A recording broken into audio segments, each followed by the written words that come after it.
នៅក្នុងឱកាសដ៏មហាមង្គលថ្លៃថ្លាបំផុតនៃព្រះរាជពិធីបុណ្យចម្រើនព្រះជន្មវស្សាគម្រប់81ព្រះវស្សាយាងចូល82ព្រះវស្សារបស់សម្ដេចព្រះមហាក្សត្រីនរោត្តមមុនិនាថសីហនុព្រះវររាជមាតាជាតិខ្មែរក្នុងសេរីភាពសេចក្តីថ្លៃថ្នូរនិងសុភមង្គលជាទីសក្ការៈដ៏ខ្ពង់ខ្ពស់បំផុតនៃយើងពោពេញទៅដោយសេចក្តីសោមនស្សរីករាយអធិបអធមនៃឆ្នាំនេះព្រឹទ្ធសភារដ្ឋសភារាជរដ្ឋាភិបាលនិងប្រជារាស្ត្រកម្ពុជាទាំងមូលសូមប្រសិទ្ធិពរជ័យសិរីសួស្តីជ័យមង្គលព្រះបរមសុខគ្រប់ប្រការថ្វាយសម្ដេចព្រះវររាជមាតាជាតិខ្មែរនិងសូមសម្ដែងនូវសេចក្តីកតញ្ញូតាធម៌ជាអនេកប្បការថ្វាយចំពោះព្រះមហាករុណាธิคุณដ៏ធ្ងន់ដែលព្រះអង្គបានលះបង់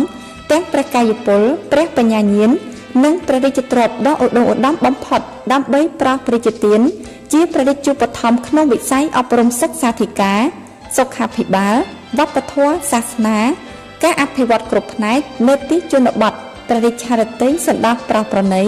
ដល់ជីវភាពប្រជារាស្ត្រទីតក្រជាដើមដោយគោរពដង្ហែតាមព្រះរាជតម្រិះជាព្រះរាជគំរូវីរភាពដ៏ឧត្តមឧត្តមបំផុតរបស់ព្រះករុណាព្រះវររាជបិតាជាតិខ្មែរព្រះបរមរតនកោដ្ឋជាទីសក្ការៈដ៏ខ្ពង់ខ្ពស់បំផុតដើម្បីបុព្វហេតុនៃភាពចម្រើនថ្កុំថ្កើងរបស់ជាតិមាតុភូមិនិងព្រះអង្គគង់នៅជាម្លប់ដ៏ត្រជាក់ត្រជុំក្នុងសេចក្តីសុខសន្តិភាពដ៏ពេញបរិបូរណ៍សម្រាប់កូនចៅចៅទួតបានជ្រកកោនក្នុងភាពកក់ក្ដៅនាពេលកន្លងមក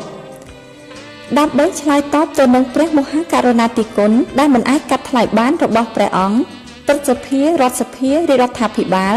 និងប្រជារាស្ត្រកម្ពុជាជាកូនចៅចៅទួតសូមបដិញ្ញារួមសាមគ្គីឯកភាពគ្នាជាធ្លុងមួយក្នុងការខិតខំពុះពៀនៅរាល់ការលំបាកគ្រប់យ៉ាង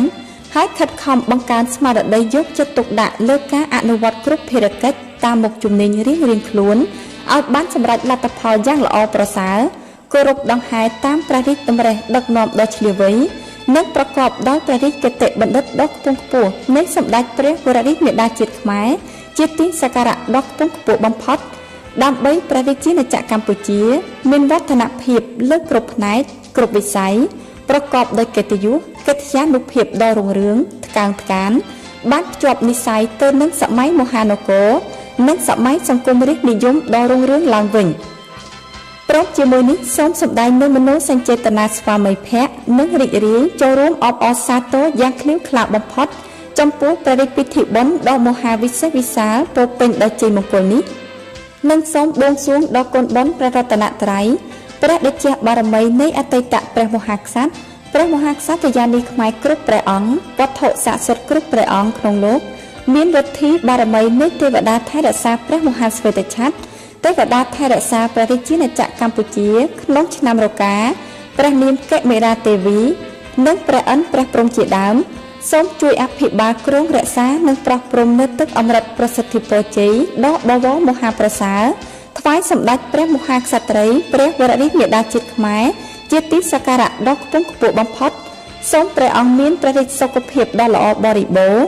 ចាក់ផុតពីព្រះរោគាទាំងឡាយមានព្រះកាយពលមាំមួនព្រះបញ្ញាញាណភ្លឺថ្លានិងមានព្រះជន្មយឺនយូរជាងរយព្រះវស្សា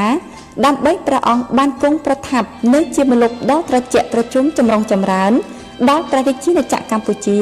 និងជនរួមជាតិជាកូនចៅចៅទួតរបស់ព្រះអង្គជារៀងរហូតតទៅ